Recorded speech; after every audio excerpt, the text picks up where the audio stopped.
Praise the Lord. Greetings to you all in the name of our Lord and Savior Jesus Christ. Today's Bible verse, the book of Isaiah chapter 55 verse 8. My thoughts, says the Lord, are not like yours and my ways are different from yours. ಏಷಾಯನ ಪ್ರವಾದನೆಯ ಗ್ರಂಥ 55ನೇ ಅಧ್ಯಾಯ 8ನೇ ವಚನ. ಯೆಹೋವನು ಹೀಗನ್ನುತ್ತಾನೆ, ನನ್ನ ಆಲೋಚನೆಗಳು ನಿಮ್ಮ ಆಲೋಚನೆಗಳಲ್ಲ, ನಿಮ್ಮ ಮಾರ್ಗಗಳು ನನ್ನ ಮಾರ್ಗಗಳಲ್ಲ.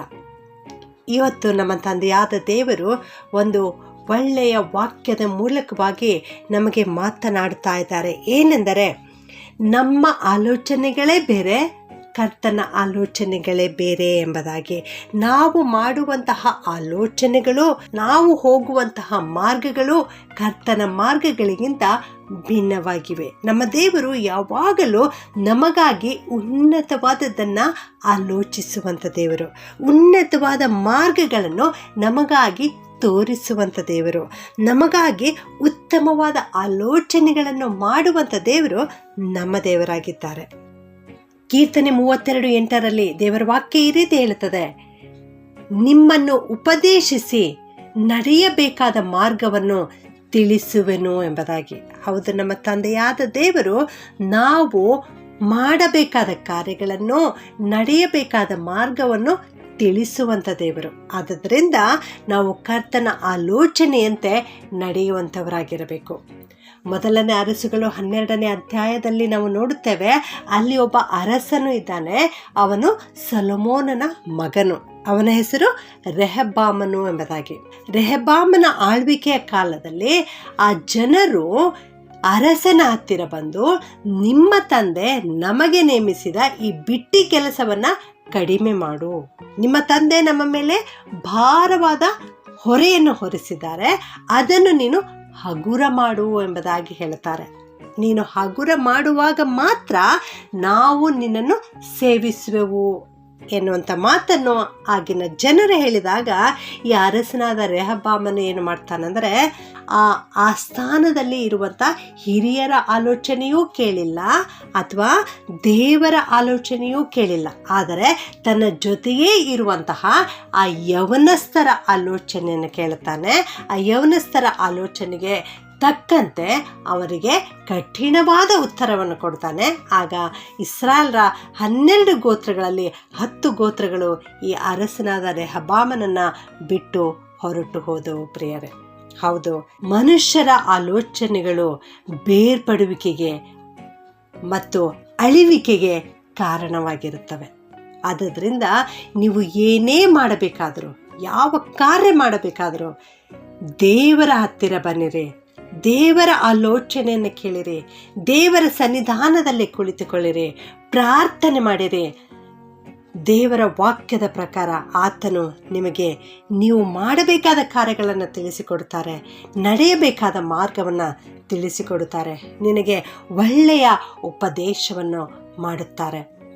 ನನ್ನ ಪ್ರಿಯ ದೇವಜನರೇ, ತಂದೆ ತಾಯಿಗಳಾದ ನೀವುಗಳು ನಿಮ್ಮ ಮಕ್ಕಳಿಗೆ ಆತ್ಮೀಕ ಜೀವಿತದ ರಹಸ್ಯವನ್ನು ತಿಳಿಸಿಕೊಡಿರಿ, ಅವರು ನಡೆಯಬೇಕಾದ ದೇವ ಮಾರ್ಗವನ್ನು ತಿಳಿಸಿಕೊಡಿರಿ. ಮತ್ತು ಯವನಸ್ಥರಾದ ಮಕ್ಕಳೇ, ನಿಮ್ಮ ತಂದೆ ತಾಯಿಗಳಿಗೆ ಅಧೀನರಾಗಿರಿ.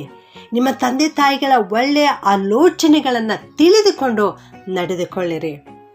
ಸತ್ಯ ಅಸತ್ಯವನ್ನು ತಿಳಿದುಕೊಳ್ಳುವಂತಹ, ವಿವೇಚಿಸುವಂತಹ ಆತ್ಮವನ್ನು ದೇವರಲ್ಲಿ ಬೇಡಿ ಪಡೆದುಕೊಳ್ಳಿರಿ. ಆಗ ದೇವರು ನಿನಗೆ ಖಂಡಿತವಾಗಿಯೂ ಸಹಾಯ ಮಾಡುತ್ತಾರೆ. ಅಬ್ರಹಾಮನ ಬಗ್ಗೆ ನಾವು ನೋಡ್ತೇವೆ. ಆದಿಕಾಂಡ 21ನೇ ಅಧ್ಯಾಯದಲ್ಲಿ ಸಾರಳು ತನ್ನ ದಾಸಿಯಾದ ಹಾಗರಳನ್ನು ಈ ಮನೆಯಿಂದ ಓಡಿಸಿಬಿಡು, ಅವಳ ಮಗನಾದ ಇಸ್ಮಾಯಿಲನನ್ನು ಈ ಮನೆಯಿಂದ ಓಡಿಸಿಬಿಡು ಎಂಬುದಾಗಿ ಹೇಳಿದಾಗ ಅಬ್ರಹಾಮನಿಗೆ ಬಹಳ ದುಃಖವಾಗ್ತದೆ. ಆಗ ಅವನು ದೇವರಿಂದ ಆಲೋಚನೆಯನ್ನು ಕೇಳಿಕೊಳ್ಳುತ್ತಾನೆ. ದೇವರು ಹೇಳ್ತಾರೆ, ಈ ದಾಸಿಯ ಮಗನಿಂದ ನಿನಗೆ ಕರೆಕರೆಯಾಗಬಾರದು, ಈ ದಾಸಿಯನ್ನು ಅವಳ ಮಗನನ್ನು ನೀನು ಮನೆಯಿಂದ ಹೊರಗೆ ಹಾಕು ಎನ್ನುವ ಆಲೋಚನೆಯನ್ನು ಕೊಡುತ್ತಾರೆ. ಹೌದು ನನ್ನ ಪ್ರಿಯ ದೇವಜನರೇ, ಕರ್ತನ ಆಲೋಚನೆಯಂತೆ ಇಲ್ಲಿ ಅಬ್ರಹಾಮನು ಮಾಡಿದನು. ಹೀಗೆ ನೀವು ಯಾವುದೇ ತೀರ್ಮಾನಗಳನ್ನು ತೆಗೆದುಕೊಳ್ಳಬೇಕಾದರೆ, ಯಾವ ಕೆಲಸಕ್ಕೆ ನೀವು ಕೈ ಹಾಕಬೇಕಾದರೆ ಕರ್ತನ ಆಲೋಚನೆಯನ್ನು ಕೇಳಿರಿ, ಕರ್ತನ ಸಮ್ಮುಖಕ್ಕೆ ಬನ್ನಿರಿ. ಖಂಡಿತವಾಗಿಯೂ ದೇವರು ನಿಮ್ಮನ್ನು ಆಶೀರ್ವದಿಸುತ್ತಾರೆ. ಪ್ರಾರ್ಥನೆ ಮಾಡಿಕೊಳ್ಳೋಣ.